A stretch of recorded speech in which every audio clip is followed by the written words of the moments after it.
and its successor, the courtly novels of the Italy and France, and the English story. The 16th and the 17th century was developed and grown out of some important sources. आगे Lilly's, Euphues and Sydney's Arcadia and Green's Manophones. On the other hand, the Rogue's novels and the Picaresque traditions were two other significant factors to the rise of the English novel.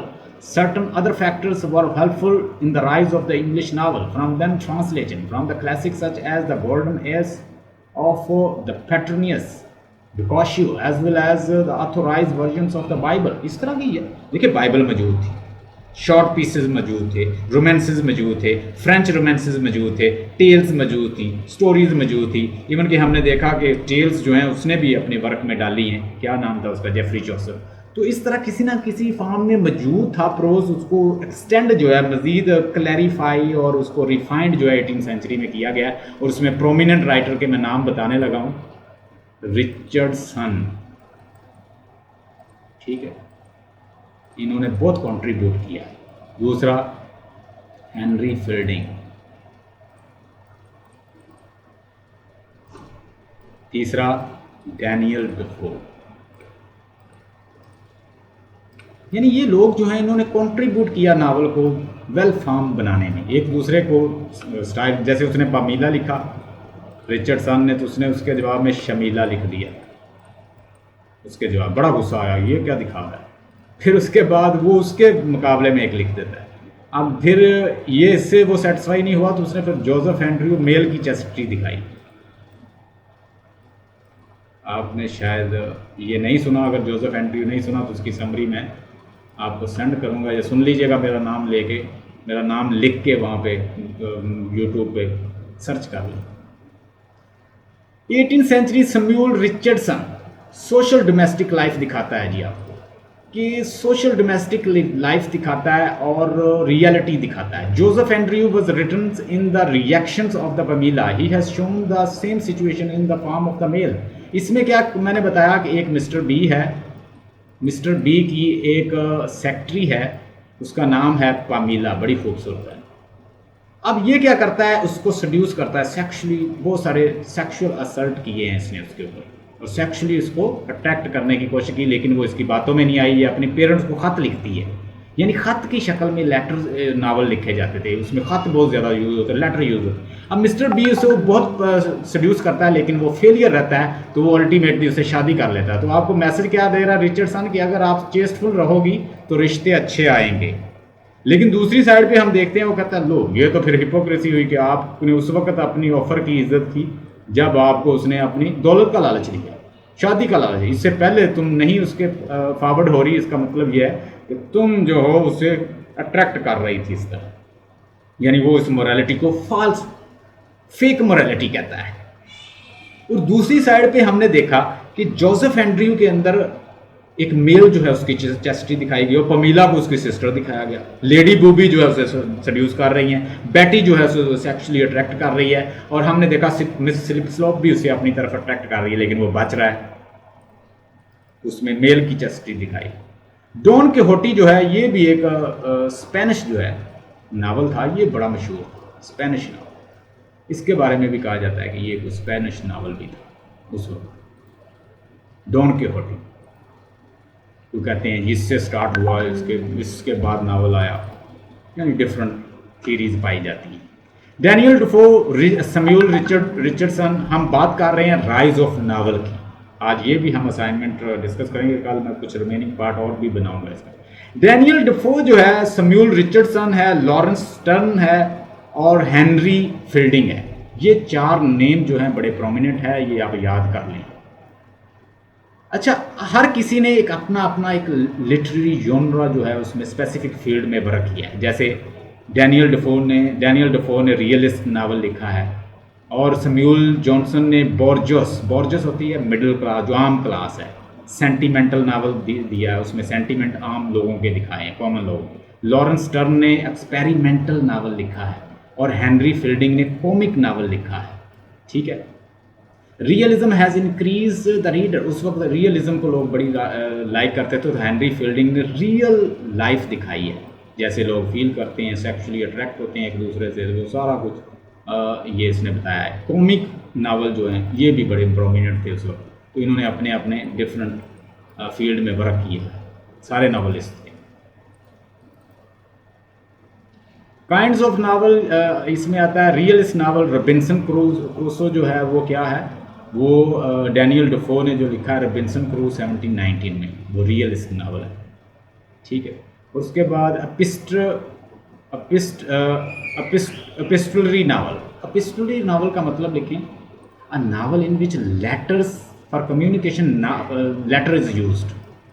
अगर हम देखें तो मैंने कहा कि पमीला जो है वो लेटर के ज़रिए कन्वर्सेशन करती है पेरेंट्स के साथ। तो हम पमीला जो है रिचर्डसन का क्या है जो उसने 7040 में लिखा है, वो सारा एपिस्टलरी नावल है। उसमें वो लेटर लिखती है अपने पेरेंट को, बार बार लेटर एक दूसरे को लिख रहे हैं। तो जिस नावल में ज़्यादा लेटर के ज़रिए कम्युनिकेशन की जाए उसे कहते हैं एपिस्टलरी novel.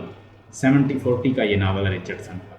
Love letter between the noble man and his sister by Aphra Behn. Aphra Behn ने भी कहते हैं नावल लिखा है, लेकिन वो इतना स्ट्रॉन्ग नहीं था जैसे इन्होंने वर्क किया। An epistolary novel is a novel written as a series of the document. The usual forms is a letter, more difficult to read, lipogrammatic, contains constraints.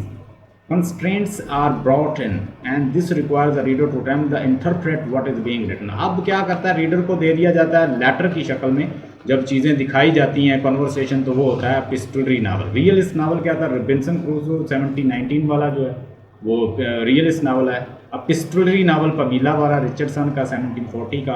Philosophic novel जिसमें कोई आपको फिलॉसफी बताई जाए, जैसे हेनरी फील्डिंग बताता है, जैसे आपको गुलिवर ट्रैवल में बताई जाती है। स्टायर नावल, स्टायर और फिलोसॉफिकल नावल जो है गुलिवर ट्रैवल का, उसमें कोई फिलॉसफी आपको बताना चाह रहा है। एपिक नावल जो है टॉम जॉन जो है फील्डिंग का, वो एपिक नावल है, ठीक है। एक्सपेरिमेंटल नावल जो है वो ट्रिस्ट्रम शैंडी स्टर्न्स, ये 1759 में लिखा है और ये एक्सपेरिमेंटल नावल है। उसके बाद बिल्डिंग्स रोमन जो है रॉबिन्सन क्रूसो जो है उसका पमीला, और पमीला जो है रॉबिन्सन का। बिल्डिंग्स रोमन और पमीला रॉबिन्सन क्रूसो का। तो ये क्या है, ये नावल जो है ये एक मिसाल है, इसको ज़रा देख लें।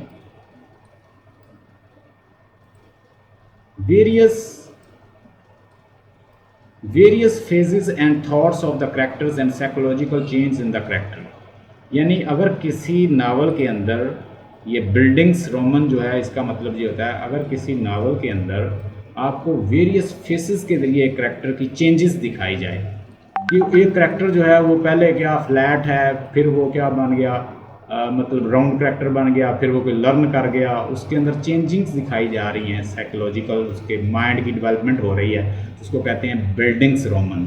और इसको वेरियस फेज है, थॉट है करैक्टर की जिसमें वो डेवलप होता है, उसको कहते हैं बिल्डिंग्स रोमन। रॉबिन्सन क्रूसो ऐसा नावल, ऐसा करैक्टर दिखाता था।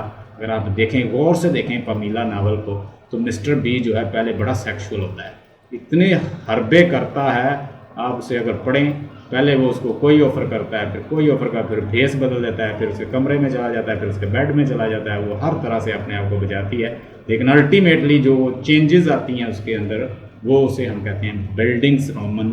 और बिल्डिंग्स रोमन्स और उसके ये उसका पमीला नावल जो उसकी मिसाल है। Samuel Richardson, he writes the simple and the flexible language, he like use common language। अब ये होता है कि लैंग्वेज जो है ये सिंपल, लोग इसे बहुत लाइक करते थे, ये सिंपल लैंग्वेज में लिखता है।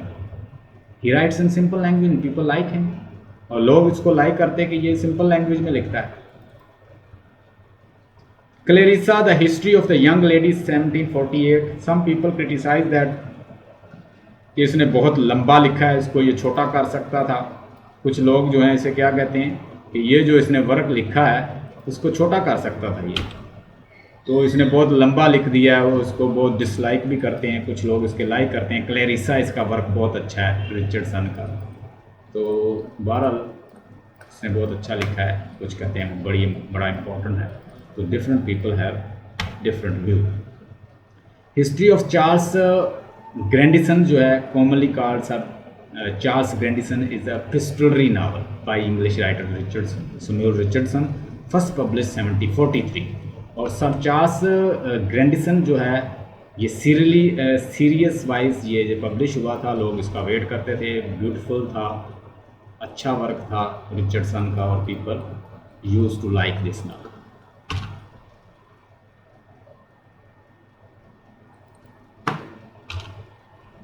Stay blessed and have a nice time. Your student friend forward. Today we discussed about Samuel Johnson's, and we have learned about his life work and his contemporary writer. Tomorrow we'll be discussing about romantic age. Stay blessed and have a nice time.